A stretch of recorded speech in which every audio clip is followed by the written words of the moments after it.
Good evening student. आज की class में आप सब लोग क्लास 10th साइंस के अंतर्गत मानवनेत्र का जो लेसन था, मानवनेत्र और रंग बिरंगा संसार के अंतर्गत, उसमें से आपने कई पार्ट पढ़ चुके हैं। तो ये 7वां भाग है, 7वां लेक्चर है, जिसमें आपको दृष्टि दोष के बारे में आपको पढ़ाया जाना है।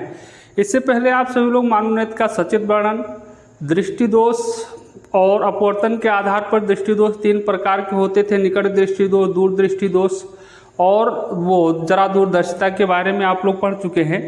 तो आज की क्लास में 3 दृष्टि दोष और हैं जो आपको पता है। आबिंदुकता, वर्णांधता अथवा वर्णाधार दृष्टि दोष और आपका मोतियाबिंद एक दोष है। तो इसके बारे में आपको पढ़ना है, ठीक है। इससे पहले आप सभी लोग यदि हमारे चैनल पर नए हैं तो कृपया चैनल को सब्सक्राइब कर लीजिए और शेयर अधिक से अधिक शेयर जरूर कीजिए। शेयर सभी लोग कीजिए कृपया, और समझ में आए अच्छा लगे तो लाइक भी करें, ठीक है। तो चलिए आज सबसे पहले हम आज की क्लास में आबिंदुकता दोष के बारे में पढ़ेंगे। आबिंदुकता, ठीक है, ये एक प्रकार की ऐसा दोष होता है नेत्र का, ये कुछ व्यक्तियों में हो जाता है। तो इसमें होगा क्या कि नेत्र होगा ये कि होता ये है कि नेत्र से अगर कुछ दूरी पर, नेत्र से कुछ दूरी पर एक क्षैतिज रेखा और एक ऊर्ध्वाधर रेखा है, और उस दोनों रेखाओं पर कोई वस्तु स्थित है। कोई वस्तु क्षैतिज रेखा पर है और कोई वस्तु ऊर्ध्वाधर रेखा पर है। क्षैतिज रेखा का मतलब सीधे पृथ्वी तल के समांतर जो रेखा होती है उसे क्षैतिज रेखा, और पृथ्वी तल के जो लंबवत होती है उसे हम ऊर्ध्वाधर रेखा कहते हैं। ये जो देख रहे हैं ये मार्कर इस समय क्षैतिज है और ये वाला मार्कर इस समय ऊर्ध्वाधर है, ठीक है। ये ऊर्ध्वाधर है, ये वाला ऊर्ध्वाधर है, ये नीचे वाला क्षैतिज है, ठीक है, क्षैतिज। तो एक ही रेखा है, मतलब नेत्र से कुछ दूरी पर क्षैतिज रेखा और ऊर्ध्वाधर रेखा। कोई वस्तु ऊर्ध्वाधर रेखा पर स्थित है और कोई वस्तु क्षैतिज रेखा पर स्थित है। तो दोनों वस्तुओं को अगर एक साथ देखे वो व्यक्ति, तो दोनों वस्तु एक साथ स्पष्ट रूप से नहीं दिखाई देगी, लेकिन अलग अलग दिखाई देगा। एक समय क्षैतिज वाली क्षैतिज रेखा पर स्थित वस्तु को देखना चाहे तो दिखाई देगा, तो और बाद में ऊर्ध्वाधर तो अलग अलग देख सकता है, लेकिन एक साथ नहीं दिखाई देता है। ऐसे दोष को हम आबिंदुकता कहते हैं। मतलब आबिंदुकता में ये होता है नेत्र से कुछ दूरी पर क्षैतिज रेखा और ऊर्ध्वाधर रेखा पर स्थित वस्तुएं एक साथ स्पष्ट रूप से नहीं दिखाई देती, क्लियर नहीं दिखाई देंगी। तो ऐसे दोष को हम आबिंदुकता कहते हैं। डिफिनीशन मैंने लिख रखा है, वह दोष जिसके कारण नेत्र क्षैतिज तथा ऊर्ध्वाधर रेखाओं पर स्थित वस्तुओं को एक साथ स्पष्ट नहीं देख पाता है, उसे आबिंदुकता कहते हैं। मैंने आपको बताया कि नेत्र से कुछ दूरी पर अगर एक ऊर्ध्वाधर रेखा और एक क्षैतिज रेखा है, मतलब ऊर्ध्वाधर रेखा इस पर कोई वस्तु है, उसी के ऊपर कुछ है, तो एक साथ दोनों वस्तुओं को देख नहीं पाएगा। तो ऐसे दोष को कहा जाता है आबिंदुकता। इसका कारण क्या है कि इस दोष का कारण क्या होता है, जिस व्यक्ति के नेत्र में ऐसा दोष होगा तो इस दोष का कारण कार्निया का पूर्णतः गोल न होना। कार्निया आप जानते हैं, कार्निया एक गोल भाग होता है, पूर्ण रूप से गोल होता है। तो यह दोष कभी कभी ऐसा होता है अगर किसी व्यक्ति के नेत्र का कार्निया पूर्ण रूप से गोल नहीं है, मतलब एक भाग जो है चपटा है या एक भाग की वक्रता कम है, एक भाग की वक्रता अधिक है, तो पूर्णतः गोल नहीं होगा। अर्थात कार्निया के एक तल की वक्रता अधिक और एक तल की वक्रता कम है, तो कार्निया पूर्णतः गोल नहीं है। तो उस नेत्र में आबिंदुकता नामक दोष उत्पन्न हो जाता है। तो वो ऊर्ध्वाधर और क्षैतिज रेखाओं पर स्थित वस्तुओं को एक साथ नहीं देख पाता है, ठीक है। मतलब इसका कारण कार्निया का पूर्णतः गोल न होना, ठीक। कार्निया का पूर्णतः गोल न होने का मतलब जो कार्निया है उसके एक भाग, एक तल की वक्रता अधिक रहेगी और एक तल की वक्रता थोड़ा कम रहेगी, तो वो कार्निया पूर्ण रूप से गोल नहीं रहेगा।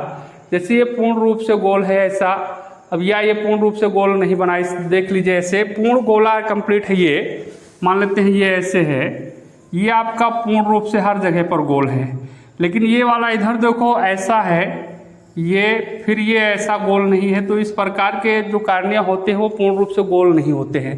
तो मतलब कारण आपको ध्यान रखना है बेटा कि इस दोष में ये होता है कि जो नेत्र होता है, नेत्र का कार्निया जो होता है वो पूर्णतः गोल नहीं होता है। मतलब कार्निया के एक तल की वक्रता अधिक हो जाती है और एक तल की वक्रता कम होती है। इस कारण से आबिंदुकता नामक दोष उत्पन्न होता है। इसका निवारण क्या है, निवारण कैसे करते हैं?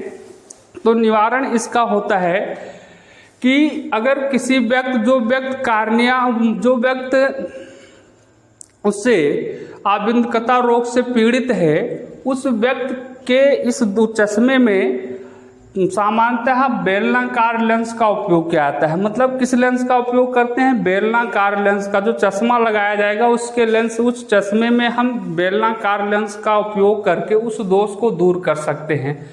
तो इस दोष के निवारण के लिए पीड़ित व्यक्ति के चश्मे में बेलनाकार लेंस का उपयोग किया जाता है। तो बस कोई खास इंपॉर्टेंट ये दोष है नहीं, मतलब ये ध्यान रखिए, नोट्स बना लीजिएगा, कंप्लीट कर लीजिएगा। कोई बात नहीं समझ में आती है कमेंट करके बता सकते हैं, फ़ोन करके पूछ सकते हैं, ठीक है।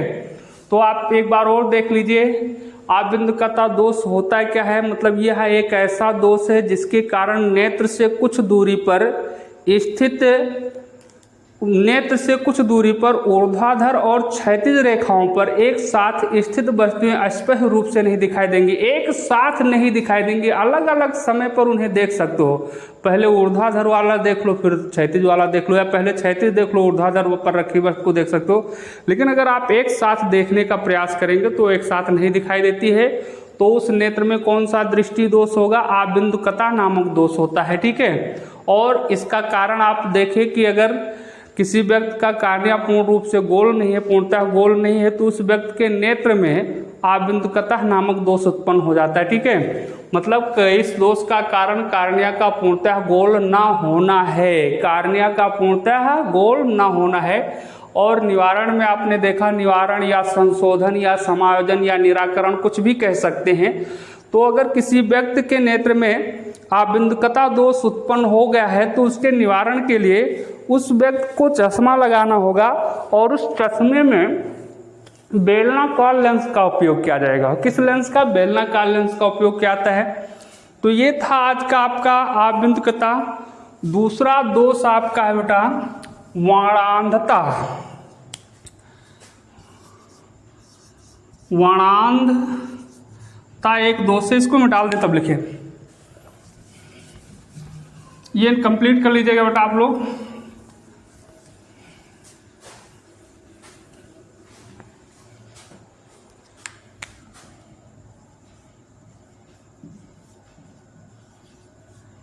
वर्णांधता, इसे हम वर्णाधार दोष भी कहते हैं या वर्णाधार दृष्टि दोष। वर्णाधार,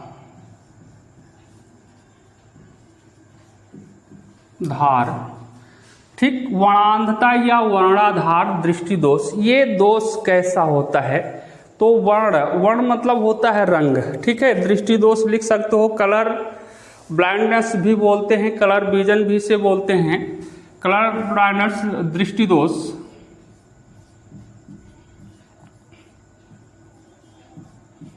तो ये भी दोष है एक प्रकार का, लेकिन ये जेनेटिक है, अनुवांशिक है।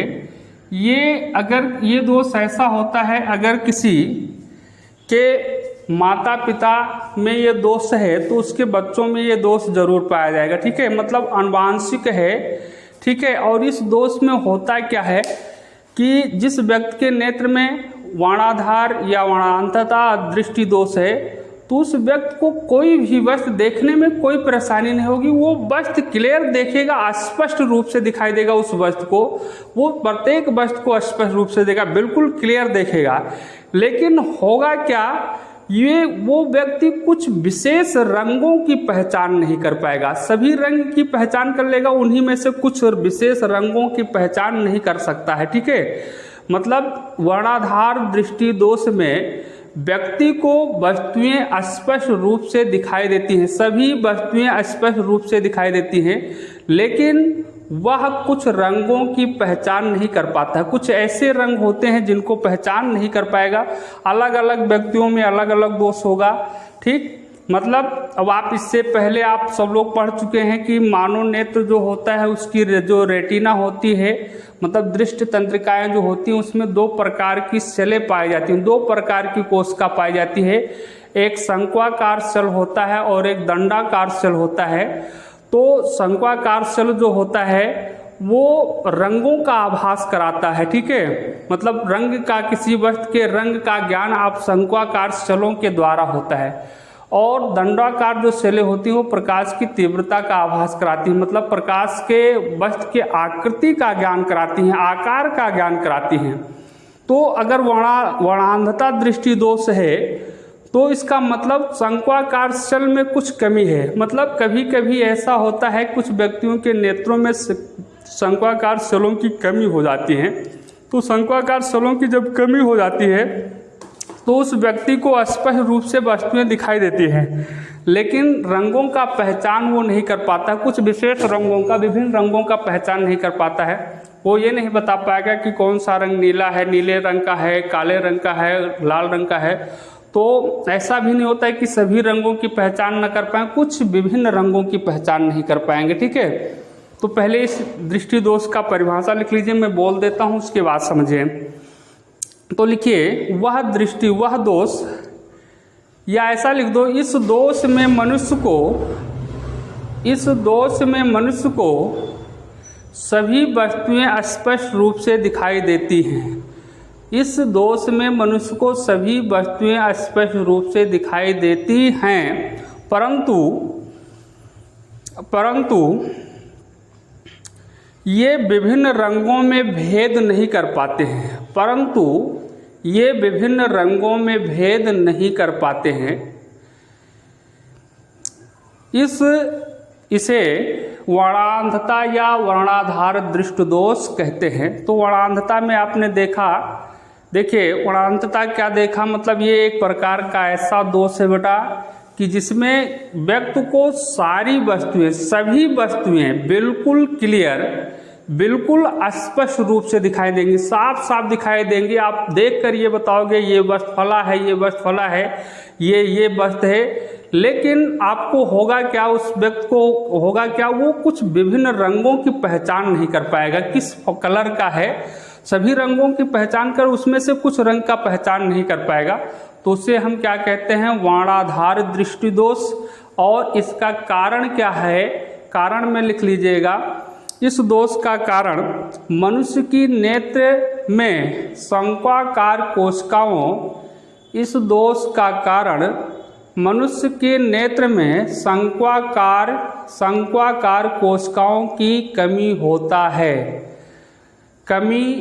है, ठीक। मतलब जब मनुष्य के नेत्र में शंक्वाकार कोशिकाओं की कमी हो जाती है तो उसके नेत्र में वर्णाधार या वर्णांधता दृष्टि दोष उत्पन्न हो जाता है। दोनों नाम एक ही है। अब देखिए नीचे लिख लीजिएगा, यह दोष आनुवांशिक होता है, मतलब ये जेनेटिक है। अगर किसी माता पिता में वर्णाधार दृष्टि दोष है तो उसके बच्चों में भी होगा, वो बच्चे भी नहीं देख पाएंगे उस प्रकार, वो उसमें भी होगा। तो ऐसे रोग को हम क्या कहते हैं, आनुवांशिक रोग कहते हैं, ठीक है। और इसका कोई उपचार नहीं है, मतलब वर्णाधार दृष्टि दोष का कोई उपचार नहीं है। अगर है तो रहेगा, खत्म नहीं है तो नहीं रहेगा। मतलब ये आनुवांशिक है पूर्ण रूप से, इसका कोई अभी तक उपचार नहीं है, ठीक है। इसे आप कुछ व्यक्ति ऐसे होते हैं जो जान भी नहीं पाते हैं, कलर विजन होता है। जब कभी मेडिकल चेकअप होगा तो पता चल जाता है कि ऐसा है, कलर विजन में होता है। तो ये हो गया आपका वर्णांधता दृष्टि दोष। तो इसमें आपने देखा इस क्लास में कि वर्णांधता दृष्टि दोष जो होता है, मनुष्य को सारी वस्तुएं स्पष्ट रूप से दिखाई देती है, बस वो कुछ विभिन्न रंगों की पहचान नहीं कर पाता है। इसका कारण क्या है, नेत्र की रेटिना पर जो शंक्वाकार कोशिकाएं पाई जाती हैं उसकी कुछ कमी होते हैं, इसके कारण ये कोशिका मतलब ये दोष उत्पन्न होता है। और ये दोष पूर्ण रूप से आनुवांशिक है, इसका कोई उपचार नहीं है, कोई इलाज नहीं है, ठीक है। मतलब अगर किसी माता पिता में ये रोग है तो उसको बच्चों में होना तय है। एक दोष और होता है वो भी देख लीजिए आज की क्लास में, मोतियाबिंद, जो सब लोगों ने सुना है, मोतियाबिंद होता है, ठीक है। तो मोतियाबिंद क्या है ये देखना है, ठीक है। मोतियाबिंद इस क्लास में हेडिंग डाल लीजिए आप लोग, मोतियाबिंद। ठीक है। कभी कभी जब व्यक्ति की आयु अधिक हो जाती है, ज़्यादा अधिक हो जाती है, वृद्धावस्था में हो जाती है, तो जो नेत्र लेंस होता है, नेत्र लेंस आप देखे हैं पुतली के ठीक पीछे पारदर्शी ऊतकों का बना हुआ जो उत्तर लेंस होता है उसी को नेत्र लेंस या अभिनेत्र लेंस कहते हैं। तो जो अभिनेत्र लेंस होता है उस अभिनेत्र लेंस पर एक झिल्ली का पर्दा बन जाता है, झिल्ली टाइप का एक पर्दा हो जाता है, जिसके कारण अभिनेत्र लेंस जो होता है उस पर झिल्ली टाइप का एक पर्दा जम जाता है, जम गया तो जिसके कारण जो नेत्र लेंस होता है वो दूधिया हो जाता है या धुंधला हो जाता है। तो इससे भी क्या होता है कि वस्तुएं स्पष्ट रूप से दिखाई नहीं देती हैं, मतलब जब क्या होगा। लेकिन ये दोष जो होता है ये वृद्धावस्था में होता है, मतलब बचपन में या युवावस्था में ऐसा दोष नहीं होगा, ठीक है। तो होता है क्या है, मतलब इसमें परिभाषा अगर लिखना चाहें तो लिख सकते हैं, मतलब जब व्यक्ति वृद्धावस्था में हो जाता है, कभी कभी कुछ व्यक्तियों में वृद्धावस्था में नेत्र लेंस या अभिनेत्र लेंस जो लिखना चाहो, नेत्र लेंस के पर झिल्ली का एक पर्दा जम जाता है, जिसके कारण अभिनेत्र लेंस दूधिया और धुंधला हो जाता है, मतलब दूधिया हो जाता है और धुंधला हो जाता है, जिसके कारण व्यक्ति को क्या होता है वस्तुएं स्पष्ट रूप से नहीं देख पाता है। तो कभी कभी ऐसा भी होता है मोतियाबिंद में जब पर्दा वो झिल्ली का पर्दा ज़्यादा मोटा हो जाएगा तो उस व्यक्ति को कुछ नहीं दिखाई देता है। लेकिन इसका इलाज है शल्य चिकित्सा या ऑपरेशन जिसे कहते हैं। इसके काम मतलब इसके इलाज के लिए शल्य चिकित्सा का उपयोग किया जाता है। ऑपरेशन के द्वारा इस पर्दे को हटा देते हैं जिससे वस्तुएं स्पष्ट रूप से क्या होती है दिखाई देने लगती है, ठीक है। ठीक, तो ये था आपका शल्य चिकित्सा के द्वारा मतलब इस दोष को दूर किया जा सकता है, ठीक। तो मोतियाबिंद, अब ये क्लास आपका दृष्टि दोष से संबंधित था, तो दृष्टि दोष से संबंधित टॉपिक समाप्त हो गई, जिसमें आपका दो दोष वेरी मोस्ट इम्पॉर्टेंट है, निकट दृष्टि दोष और दूर दृष्टि दोष, उसके बाद जरा दूरदर्शिता। ये आपको मैं बार बार बता चुका हूँ कि निकट दृष्टि दोष और दूर दृष्टि दोष से क्वेश्चन हर साल आते हैं, हमेशा आते हैं, हमेशा आएंगे, ठीक है। तो उसको कंप्लीट कर लीजिएगा बिल्कुल, और ये भी आप बना लीजिए, ये अपवर्तन के दोष नहीं है लेकिन फिर भी पढ़ा दिया गया है। अगले क्लास में हम आप लोगों को नेत्रदान के बारे में पढ़ाएंगे। कुछ व्यक्ति जो होते हैं नेत्रदान करते हैं या किसी व्यक्ति का नेत्र खराब होगा तो नेत्रदान कैसे किया जाता है, क्या इसके प्रोसेस हैं, कौन कौन से व्यक्ति नेत्रदान कर सकते हैं, कौन कौन से व्यक्ति नेत्रदान नहीं कर सकते हैं, ठीक है। तो उसके बारे में अगले वीडियो में कल के क्लास में पढ़ेंगे। लेकिन आप सभी लोग से अनुरोध है कि वीडियो को शेयर ज़रूर करें, ठीक है। शेयर करें, लाइक करें और कमेंट करें। कोई परेशानी हो तो कांटेक्ट कर सकते हैं फ़ोन से, नंबर आपको डिस्क्रिप्शन में मिल जाएगा। और इसके पहले के वीडियो अगर आप नहीं देखे हैं तो उसे देख लीजिएगा, जिसका लिंक हम आपको डिस्क्रिप्शन में दे देते हैं, ठीक है। अगले क्लास में फिर मिलेंगे, तब तक के लिए धन्यवाद।